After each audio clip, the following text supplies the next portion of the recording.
Hey guys, today's video is a long one, so we're gonna jump right into it. There's a little bit of info on the video if you care enough to pause the screen and read it. So moving right along, I figured I would flip on my camera and show you guys me setting up for the first exercise, since this is one of the main questions I get on a lot of my glute videos, is how I like to set up for my barbell hip thrust. So spoiler alert, first exercise is going to be the barbell hip thrust. So here is my sped up condensed version of how I like to set up every single time that I do hip thrust. So if you are training in a commercial gym like I do, this is how I get it done, since I figure most commercial gyms don't have like a designated area for hip thrusting, or at least my gym does not. So that is how I prefer to set up whenever I am going to be barbell hip thrusting. Wow, how many times can I say barbell hip thrust? So just like this first exercise, all of the exercises I try to get as many helpful angles as I possibly could, so that way you guys can see from every which way on how to perform each exercise, just to make this video as helpful and informative as possible, especially for any of you who are newer to lifting, or you're just looking to get that solid contact in your glutes and for some reason you're just struggling with a certain exercise. Hopefully this video can help you out. I'm also going to be adding in a pause screen like you're seeing here, pointing out the main key tips that I find to be the most helpful and important to each form of each exercise. And now with all that being said, I do just want to throw out there that to not get too nitpicky comparing your form to mine, dependent upon how you're built, your body mechanics, previous injuries, there's so many different things that go into why a person performs an exercise a certain way and why a certain variation of an exercise works best for a person, and why it can vary upon people, and slight little tweaks and differences of different exercises work best for different people. So if you may see that I prefer to have a different foot stance or grip a weight a different way than how you do, that is perfectly fine as long as you're performing it in a safe manner, hitting all the main key points to each movement. Don't stress it.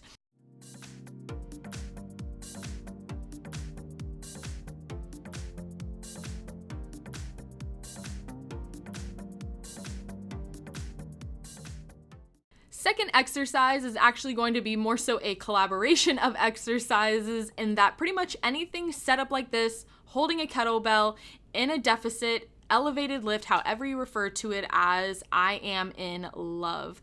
Having that deficit and really going deep and taking your glutes to that full stretch, getting that full ROM, it is absolutely killer on the glutes. And I love this. You guys have to try it if you haven't. One of the main key mess ups I see with people when they're doing this is that they're not actually going into the deficit. So as you guys see, when I go down with that weight is going past the point of my feet. I'm going into that pocket, into that hole I have created for myself. That is going into a deficit. If you are standing on top of something because you see other people doing it, but you're not actually going past the point of parallel, into that hole, into that pocket at all, you're not in a deficit, you are just standing high. That is it. So make sure that you are, of course, using an appropriate deficit for your body's mobility, but that you are taking advantage of the deficit and going into that whole area that you have created. It did throw me off a little bit recording this for you guys, because I knew I had so many exercises to record, so I was just using demonstration weight. And so I'm using this little baby kettlebell, and I'm used to using like the big heavy kettlebells. So the fact that I was going so low and it wasn't hitting the ground was really throwing me off, because I'm used to it like tapping the ground, which is why I stand up on 3 boxes. But hopefully you guys get the drill, just making sure that when you are getting to the bottom of the movement that you are hitting that pocket.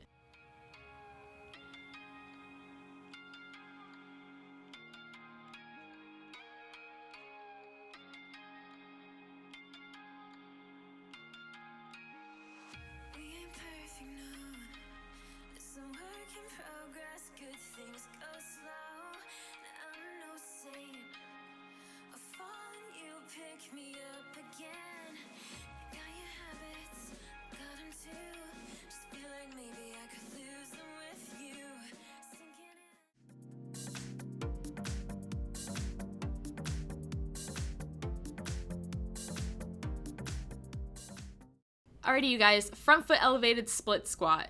This is probably the newest addition to my glute training routine, as in implementing it the last year or so, and especially the last couple of months, really been adding it in there a lot into my workout routines. Absolutely love this exercise, and that it really helps isolate each glute and taking it through that full range of motion, again with that full deep stretch at the bottom of the movement. Now, yes, you will feel your quads working with this exercise. That is normal, because guess what? Your quads are working with this exercise, but that is okay. Your just main key tips is to take this movement as slow and controlled as possible. You don't need a lot of weight with this exercise. And as you can see, I even like to get a nice little pause at the bottom. Sometimes I'll even hold that position at the bottom to really put my glutes under tension for a longer period of time. And then again, I will come up, but you just want to make sure that you're really concentrating with any movement, of course, that you are really concentrating and thinking about the muscle that you're trying to contract and target. It may sound like a bunch of phony baloney, but mind muscle connection is real. There are plenty of studies to prove that it really does work, and especially when it comes to compound movements, or even like this, where you're really going to be also working the quads. Things like mind muscle connection really make a difference.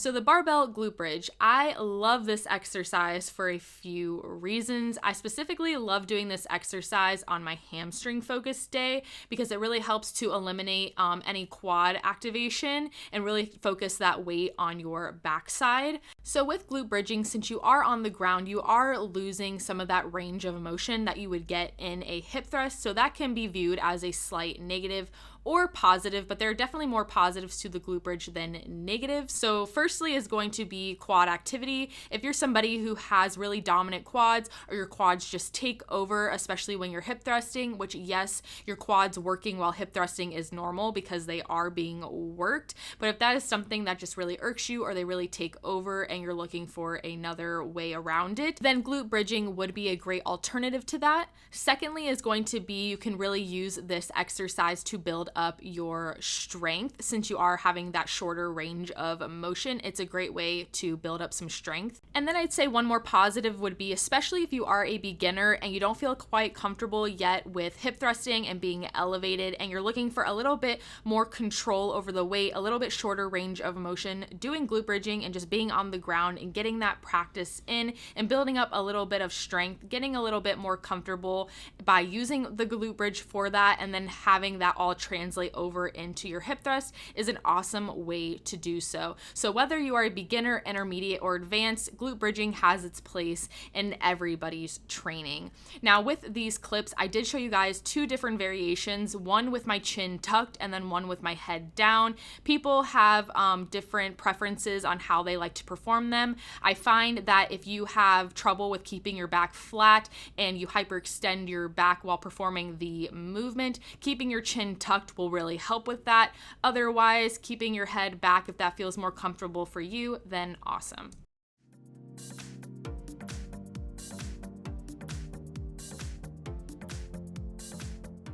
The goblet squat is definitely going to be my favorite variation of a squat when it comes to targeting my glutes. So here I'm just showing you guys the basic standard way that I would perform it if I didn't have all of my other little knickknacks going on, which you guys will see in a second. I really like to spice up my goblet squats. Once I figured out all the little tips and tricks and tweaks I like to do, there was no going back, but I figured I should probably just show you guys just the basic minimal way as well. So here we go. This is how I personally perform my goblet squats. I like to elevate my heels. This helps me stay upright more and helps me sink deeper into my goblet squat, which is something you really want to focus on when it comes to your goblet squat, is really sinking deep, obviously as deep as your mobility allows, but getting as deep as you can is really what's going to give you that full stretch in the bottom of the movement in your glutes. And then I also like to make sure that I have a hip circle around my legs. This really helps with driving your knees out and firing up those glutes like nobody's business. Whenever I do the goblet squat without a band around my legs, it feels so weird and it doesn't nearly feel as good on my glutes as it does when I have the band on. The band is a definite must. It just makes it much more challenging. It just fires up the glutes 1,000 times more, and it also, again, just really helps you concentrate on pushing those knees out. But with this exercise, the main things you want to focus on is keeping those elbows in, driving those knees out, and sinking as deep as your mobility allows. If you got those 3 things covered, you should be good to go.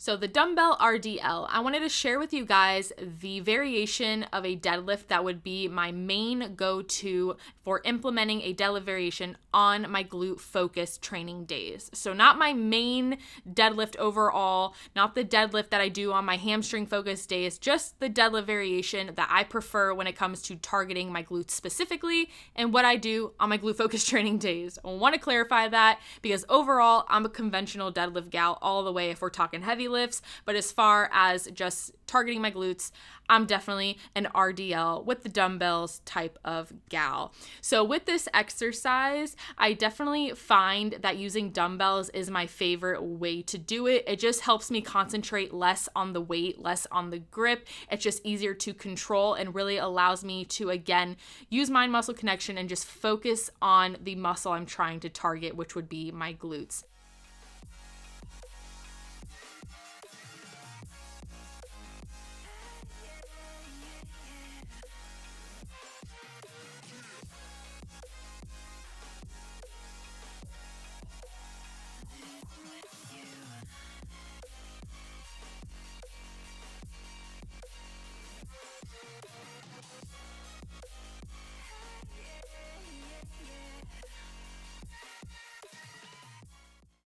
Now here is another version of the Romanian deadlift, and this is the single leg RDL. I figured I would share this with you guys since this is actually my most used variation of all RDLs, especially on my glute focused training days. I also love to make sure that I am lightly holding on to something as well, just to eliminate that whole balancing act situation. I'm not trying to join the circus. I also got a bum knee that I'm not trying to snap in half. So I much rather just hold on to something, get that stability in, and just work on focusing on my glute.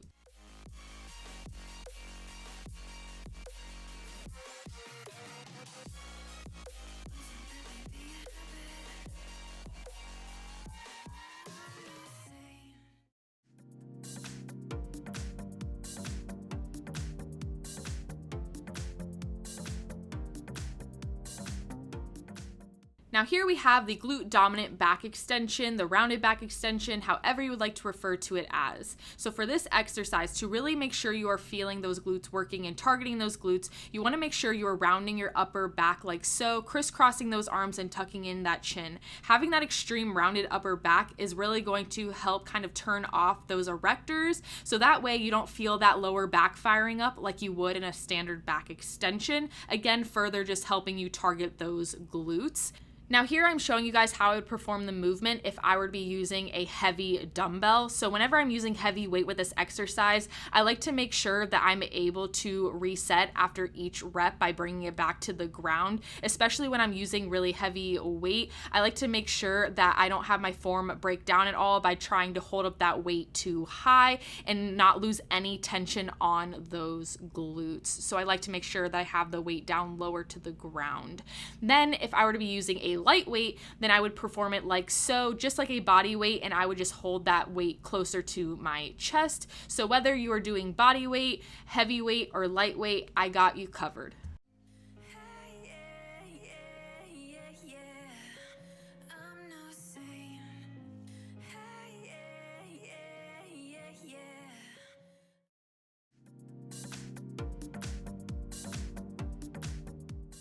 Next exercise is definitely no stranger to this channel. This is definitely one of my key staple movements, and that is the seated hip abduction. And with the seated hip abduction machine, I really like to get creative with the different triple drop sets, quadruple drop sets, burnouts. I really get creative with implementing this exercise into my glute training and just finding all the different ways that I can torture myself.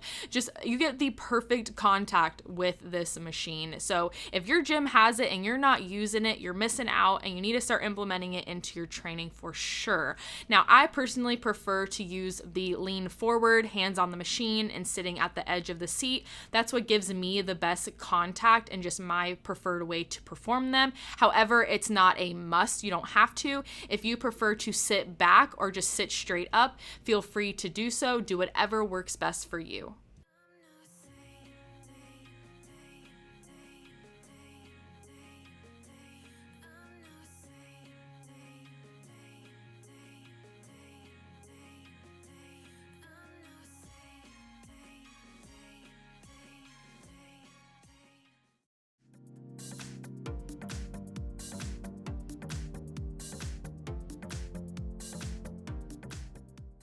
Here we have the high and wide leg press. So when it comes to my overall training, I implement the leg press 3 different ways. Whether I'm trying to target the quads, I do the low and narrow variation. If I'm just trying to target my overall lower body, I'll do the standard variation. And then if I'm specifically using this on like a glute focused day, I'm trying to get more glute activity, I'll do the high and wide for more of a hamstring and glute contact. So I also do like to implement a hip circle as well with this movement whenever I'm doing high and wide, because it really, again, helps to get in that extra glute activity in there and really help drive those knees out. You'll feel your glutes working a lot more when using the hip circle compared to when you're not, or at least I do. So it's definitely a staple for me, but not a 100% must, especially if you don't have access to one. You can definitely still do this exercise without it and still target those glutes.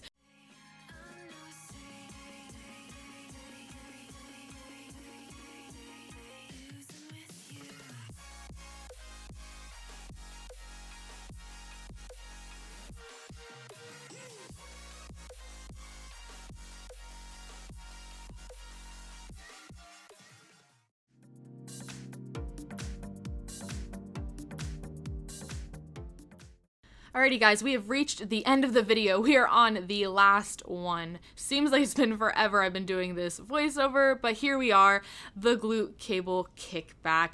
An oldie but a goodie. I wanted to make this one last. All of these are not in any specific ascending or descending order. I literally just uploaded them as I had recorded them. They're all just as equally great.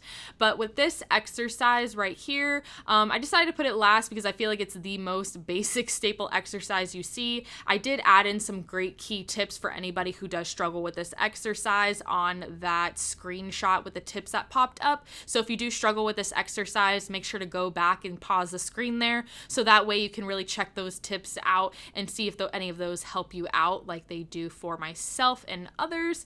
But other than that, I really hope you guys found this video as helpful and informative as I hoped you would. I really hope that the 4 hours of recording and I feel like the 2 days of editing paid off. Thank you guys so much for watching. I really appreciate all your love and support. Give this video a thumbs up if you enjoyed. Subscribe if you haven't already, and I will see you guys in the next one. Bye guys.